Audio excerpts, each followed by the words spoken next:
При неодамнешната посета на Кочани, министерот за земјоделство, шумарство и водостопанство Љупчо Николовски, одговарајќи на новинарско прашање за текот на реализацијата на проектот Брана Речани, меѓу другото истакна. Проект кој што според мене досега не се одвиваше со соодветна динамика, 30% е негде процентот на реализација на овој проект.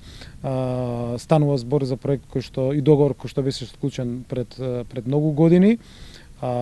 Кризите, инфлацијата си ги направи своите на некој начин последици во тој поглед, меѓутоа ние сме интензивно во комуникација со надзорот, со изведувачите, ангажиравме посебен консултант од страна на Министерството во 2022 година, кој што направи еден преглед, пресек и постојано беше на терен, се со цел да се утврдат приоритетите. Според кажаното, приоритетна за оваа година е акумулацијата Конско, која е во завршна фаза и треба да биде готова до крајот на годината.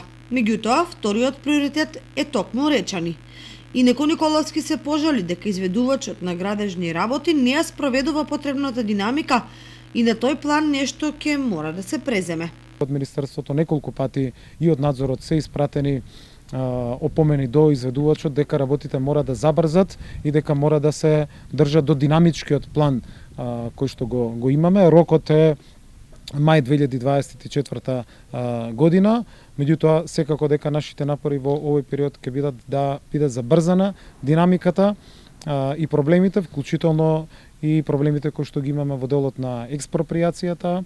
Интензивно како министер комуницирам со државното правобранителство, со управата за имотно-правни работи, држиме неделни месечни состаноци се со цел да ги отстраниме сите кочници или да ги решиме сите проблеми, се со цел ова брана и овој капитален проект за целиот регион да не застане тука, туку да се интензивира градбата и верувам дека тоа ќе се случи во наредните неколку месеци. Како и да е, за сега нема конкретни информации колку средства се издвоени за продолжување на градежните активности за 2023 година и евентуално што е планирано да се заврши, а што не.